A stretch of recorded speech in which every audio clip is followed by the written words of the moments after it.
Yo les biquets, j'espère que vous allez bien. Aujourd'hui on va faire une nouvelle vidéo, c'est qu'on va parler des sneakers les plus belles de mon avis. Parce que l'avis des uns et des autres est différent. Alors ce sera pas un top 10 parce que j'ai la flemme de classer de plus en moins belle ou de plus rare en plus pas rare. Donc bah c'est parti. Alors la première de la liste, c'est la Air Max 97 Atlantic Blue qui ressemble à celle-là. Voilà, très belle. Elle est bleue avec le souche jaune et la bulle d'air jaune avec un petit banc bleu et des trucs gris, tu vois, c'est beau, c'est jaune, j'aime bien. Après la prochaine c'est une Jordan 11 72 10 que bah c'est une édition collector que Jordan, enfin que la marque Jordan a faite puisque faite en je sais plus quelle année.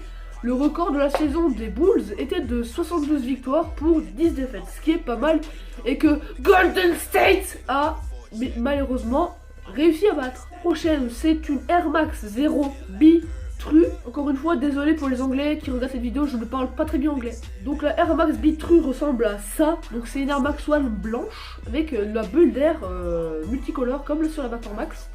Et en dessous, on peut voir que la semelle, l'arrière de la semelle est multicolore comme la bulle d'air. Et c'est très joli. Sauf que bah c'est hyper rare comme les Vapor Max B True qui coûtent 350 €.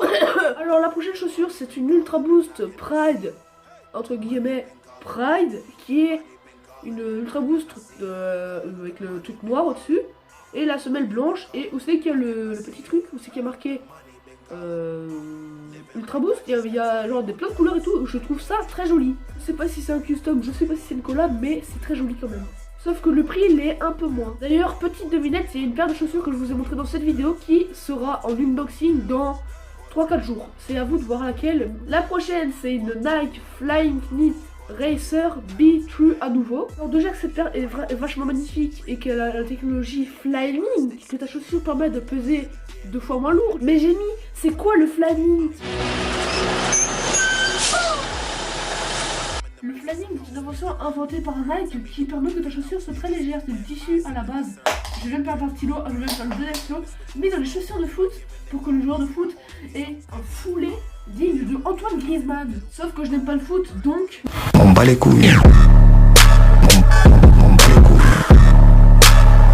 Rien à foutre. La prochaine chaussure est une Adidas HU multicolore qui ressemble à ça. Une très belle chaussure, là ça flotte dans les airs, c'est beau hein, technologie. Qui est une collab entre Adidas et Pharrell Williams, le fameux chanteur qui a chanté Et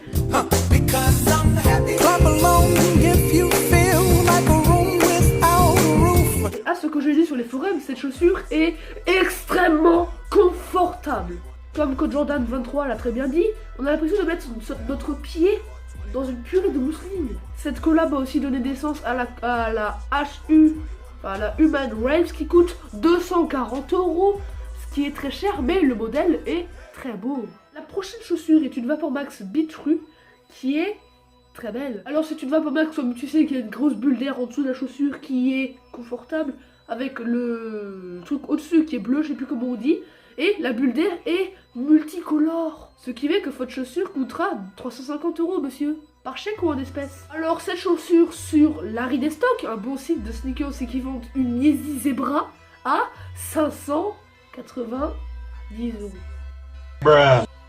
Je réfère à tous les biquets, je mets le lien dans la description. Alors la prochaine chaussure est une Adidas NMD R1 PK X Suprême qui est très orange flashy comme on peut le voir, comme mes Presto qui sont en position fétale en bas. Parce que ta grand-mère le sait, la semelle de les Presto ça pue la merde. La chaussure tu l'as depuis un mois, ta semelle elle fait comme ça. Alors la prochaine chaussure est une Nike Air Mag le Saint Graal. Donc ceux qui habitent dans une grotte et qui savent pas ce que c'est une Air Mag, c'est ça. Ce chef-d'œuvre, mon dieu! À part que cette chaussure soit extrêmement chère, elle coûte aussi 100 000 € aux enchères. Alors cette chaussure s'est fait connaître dans le film Retour vers le futur où c'est que Marty McFly sort de sa DeLorean tel un bandit de grand chemin et le vieux qui lui donne une chaussure dit « Tiens Johnny, mets ça !» Et met ça et... le bouton magique, la chaussure fait... Et elle est là-dessus. Il y a aussi la Nike Hyper Adapt qui est un dérivé de la Nike Air Mag et qui coûte 750 €. Ce qui est très cher. Avec 750 € tu peux t'acheter 75 kebabs, 60 McDo. Donc voilà les biquettes, j'espère que ma vidéo vous aura plu. Et abonnez-vous à la chaîne YouTube parce qu'on a passé les 100 abonnés. Commencé avec Antonio qui faisait des trottinettes et qui faisait des petits whips. Et on finit avec des vidéos de gars qui racontent sa vie sur des sneakers. D'ailleurs, grande nouvelle, Antonio revient en janvier. Oui. Donc voilà les Mickey, je vous salue.